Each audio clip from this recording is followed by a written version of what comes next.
Attention over to the Brexit conundrum, which has so far been full of several twists and turns, and now the UK is gearing up for an election which might or might not put an end to the uncertainty which has now lasted 3 years. The election will take place on the 12th of December this year, and Johnson went to the Buckingham Palace to notify the Queen before kicking off the Conservative campaign. The 5-week election campaign has formally begun now with Boris Johnson's speech at the 10 Downing Street once again. Johnson blamed the parliamentarians for the Brexit chaos. The UK Prime Minister earlier tweeted a video vowing to get Brexit done.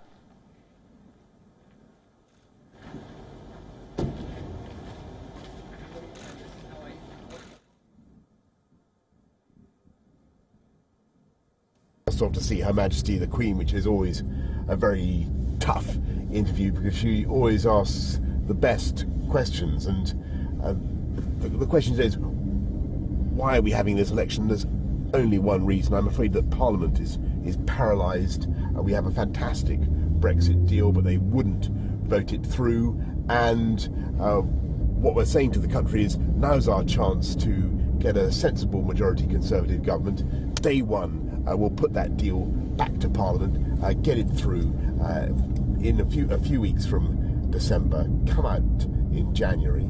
And what's the alternative under Jeremy Corbyn? Dither and delay and turn the whole of 2020, if not 2021 as well, into a nightmare of 2 referendums, one on the EU, one on Scotland. So what I'm going to be urging the country really is to get Brexit done and allow us to take this incredible country forward. I think that's what people want. On the other hand, the leaders of Britain's main opposition party, Jeremy Corbyn, has promised an end to the Brexit chaos. Corbyn announced the plans of pushing for a public vote on Brexit if his party wins. As per the party plans, the party will need 6 months to end the deadlock, unlike the Conservatives, who took more than 3 years and have failed so far. The Tories have failed on Brexit for 3 years. A Labour government will get Brexit sorted within 6 months by giving you, the British people, the final say. And despite what some commentators want you to believe, Labour's plan for Brexit is clear and simple. It's time to take a decision out of the hands of politicians and trust the people to decide. It won't be a rerun of 2016. This time, the choice will be between leaving with a sensible deal or remaining in the EU. That is the policy. It really isn't very complicated. The UK Parliament has officially been dissolved, paving the way for the general elections. The dissolution means both the House of Commons and the House of Lords will end their sessions.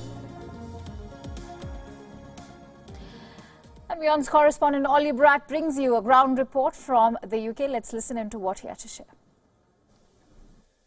Certainly, the election campaign is officially only just underway, but it has effectively been running for several days since the Parliament here in the UK agreed that there could be that election on December the 12th. But even before that, we knew that Boris Johnson was effectively running an election campaign from number 10 Downing Street. Over the last 24 hours or so, things have not gone particularly well for Boris Johnson. There's been a row about one of the social media campaigns that his party has been running. We've seen a cabinet minister having to resign over allegations surrounding a rape case with links to one of his aides. We've seen 2 Conservative MPs forced to apologise about comments they made about the Grenfell Tower disaster. So with this speech that Boris Johnson's making on the steps of Downing Street, he is trying to regain some momentum, regain some control about the conversation around the Conservative Party's election campaign. He will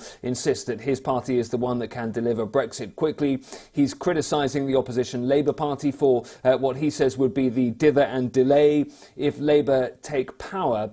Certainly Jeremy Corbyn, the opposition Labour leader, is considered to have had a better last 48 hours or so. His party's message has been hammering the Conservatives when it comes to the National Health Service, insisting that Boris Johnson's Brexit will lead to a trade deal with the United States, which will harm the NHS and will harm workers' rights and environmental protections and so forth here in Britain. So, as I say, I think Boris Johnson now knows he has a little bit of catching up to do when it comes to the last 48 hours or so.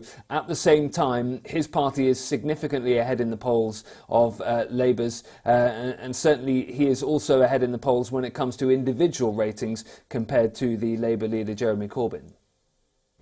Let's now look